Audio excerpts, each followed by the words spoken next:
किसी भी नए क्रिप्टो टोकन की वैल्यू आखिर तय कैसे होती है। आज हम टॉन ब्लॉकचेन पर बने एक बहुत ही दिलचस्प प्रोजेक्ट फॉर्ट टोकन की पूरी इकोनॉमिक्स को समझने वाले हैं, तो चलिए इसकी हर एक परत को खोलकर देखते हैं। चलिए शुरू करते हैं सबसे बेसिक लेकिन सबसे ज़रूरी बात से। फॉर्ट टोकन की कुल सप्लाई सिर्फ और सिर्फ 5 लाख है। ये एक फिक्स्ड लिमिट है, मतलब इसके बाद एक भी नया टोकन कभी नहीं बनाया जाएगा। ये तय सप्लाई ही इसे अपने आप में काफ़ी रेयर बना देती है। तो ठीक है, सप्लाई तो समझ आ गई। अब कीमत।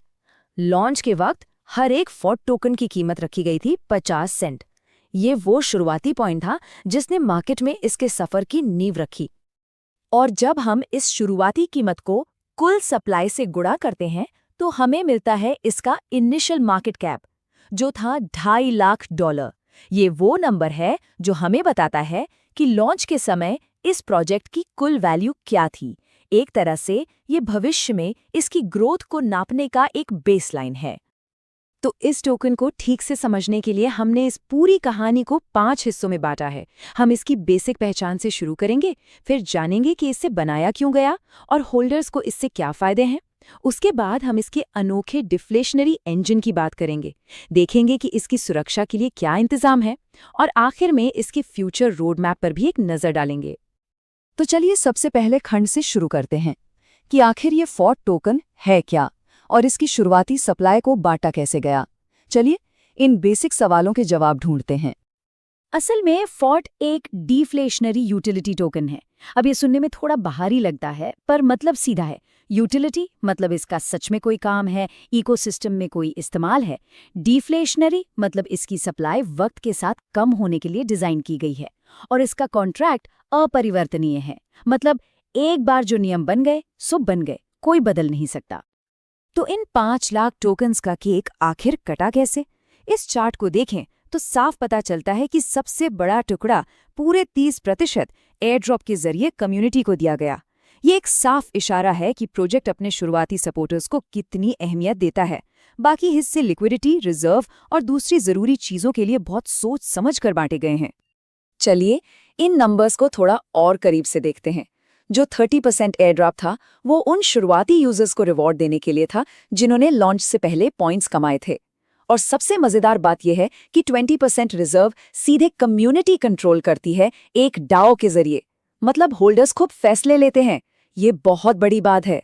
बाकी टोकन्स को लिक्विडिटी, टीम और मार्केटिंग के बीच बहुत ध्यान से बैलेंस किया गया है ताकि एक हेल्दी इकोसिस्टम बन सके। अच्छा, तो बेसिक बातें तो हो गई, पर सवाल ये है कि ये टोकन बनाया ही क्यों गया। दूसरे खंड में हम इस टोकन के पीछे के मिशन और इसे होल्ड करने के असल फायदों के बारे में जानेंगे। प्रोजेक्ट का मिशन बहुत साफ और दमदार है। एक ऐसा डिफ्लेशनरी टोकन बनाना जो फॉर्टून प्रतिभागियों को रिवॉर्ड्स और डाओ भागीदारी के माध्यम से एकजुट करे। अगर आसान भाषा में कहूं तो इसका पूरा फोकस कम्युनिटी को रिवॉर्ड देना और उन्हें एक साथ मिलकर फैसले लेने की ताकत देना है, बस। तो इस टोकन से कर क्या सकते हैं? क्या ये बस रखने के लिए है? नहीं, बिल्कुल नहीं। इससे प्लेटफॉर्म पर अपना लेवल अपग्रेड करने, बड़े फैसलों पर वोट करने, खास बूस्ट पाने और यहाँ तक के बाईबैक मैकेनिज्म को सपोर्ट करने के लिए भी इस्तेमाल किया जा सकता है। और स्टेकिंग रिवॉर्ड्स भी जल्दी आने वाले हैं, तो इसके यूज केस तो बस बढ़ते ही जा रहे हैं। और फायदे यहीं खत्म नहीं होते। एक होल्डर होने का मतलब है कि नए टोकन डिस्ट्रीब्यूशन में प्रायोरिटी मिलना, डीएओ तक पहुंच, प्लेटफॉर्म फीस में छूट और कुछ खास विशेषाधिकार। ये सब इसलिए डिजाइन किया गया है ताकि लोग लंबे समय तक प्रोजेक्ट के साथ जुड़े रहें। ठीक है, अब थोड़ा टेक्निकल होने वाला है, पर घबराने की जरूरत नहीं। हम इसके डिफ्लेशनरी इंजन को समझेंगे, वो स्मार्ट मैकेनिज्म जो फॉर्ट को समय के साथ और ज्यादा कीमती बनाने के लिए डिजाइन किया गया है। मैं इसे बिल्कुल आसान बना दूंगा। ये एक 3 स्टेप का प्रोसेस है। पहला, एक शुरुआती बर्न हुआ जिसने पहले महीने के सेल्स कमीशन का 10% हमेशा के लिए हटा दिया। इससे सप्लाई तुरंत कम हो गई। दूसरा, एक लगातार चलने वाला बायबैक मैकेनिज्म है जो प्लेटफॉर्म के रेवेन्यू का इस्तेमाल करके टोकन्स को सर्कुलेशन से खरीदता रहता है। और तीसरा, एक ट्रेजरी है जो पैसिव इनकम का 10% जमा करती है, जिसे भविष्य में बायबैक और डेवलपमेंट के लिए इस्तेमाल किया जाएगा। सब कुछ सप्लाई घटाने और डिमांड बढ़ाने के लिए डिजाइन किया गया है। तो टोकन बर्न करने के मतलब सप्लाई कम करने के दो अलग-अलग रास्ते हैं। एक है प्रोटोकॉल बर्न जो शुरुआती लोगों को रिवॉर्ड देता है और दूसरा है डाओ वोटिंग बर्न जो कमिटमेंट को रिवॉर्ड करता है। ये दोनों मिलकर एक बहुत ही पावरफुल डिफ्लेशनरी असर पैदा करते हैं। क्रिप्टो की दुनिया में एक चीज तो पक्की है, वो है उतार चढ़ाव। तो सवाल ये है कि फोर्ट खुद को कैसे बचाता है। इस सेक्शन में हम उन सेफ्टी फीचर्स के बारे में जानेंगे जो टोकन को स्थिर रखने और होल्डर्स का भरोसा बनाए रखने के लिए बनाए गए हैं। ये टाइमलाइन दिखाती है कि टोकन रिलीज करने में कितनी समझदारी बरती गई है। सबसे जरूरी बात, एयरड्रॉप वाले टोकन्स पूरे 5 साल में धीरे धीरे रिलीज होंगे, एकदम से नहीं। टीम के टोकन्स भी 3 महीने के क्लिफ के बाद 36 महीनों में अनलॉक होते हैं। मतलब शुरुआती 3 महीनों तक टीम को एक भी टोकन नहीं मिलेगा। ये स्लो और स्टेडी रिलीज मार्केट को टोकन की बाढ़ से बचाता है। तो ये सारे मैकेनिज्म मिलकर एक एंटी डंप शील्ड की तरह काम करते हैं। लंबा रिलीज पीरियड, टीम के लिए लॉकअप और कम्युनिटी कंट्रोल रिजर्व, ये सब कुछ शॉर्ट टर्म सेलिंग प्रेशर को रोकने और लॉन्ग टर्म वैल्यू बनाने के लिए है। और मान लीजिए अगर मार्केट में कुछ ज्यादा ही गड़बड़ हो जाए तो तब क्या? उसके लिए भी एक सेफ्टी नेट है। अगर कीमत 25% से ज्यादा गिरती है तो एक ऑटोमेटिक बायबैक मैकेनिज्म एक्टिवेट हो जाता है जो ट्रेजरी के फंड से मार्केट में खरीदारी करके कीमत को सपोर्ट करता है। ये एक ऑटोमेटिक प्राइस प्रोटेक्टर की तरह है। तो हमने अब तक की कहानी तो समझ ली, अब देखते हैं कि आगे का रास्ता कैसा है।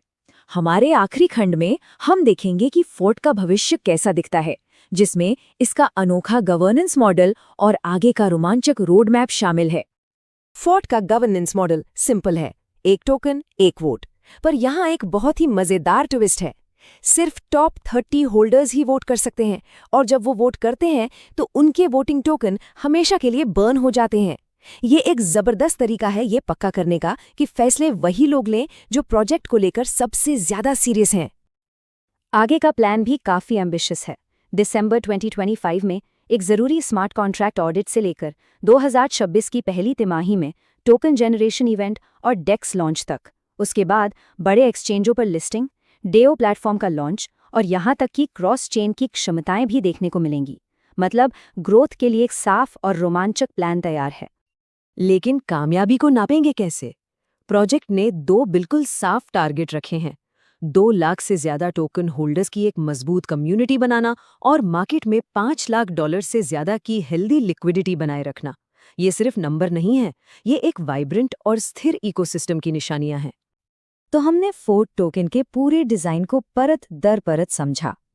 एक ऐसा मॉडल जो स्थिरता, कम्युनिटी और घटती सप्लाई पर बना है। यह हमें एक आखिरी बड़े सवाल पर लाकर खड़ा करता है। क्या ये सारे स्मार्ट मैकेनिज्म्स इसे क्रिप्टो की इस बड़ी दुनिया में कामयाब बनाने के लिए काफी होंगे? ये तो वक्त ही बताएगा, पर एक बात तो पक्की है, इस पर नजर रखना तो बनता है। हमारे साथ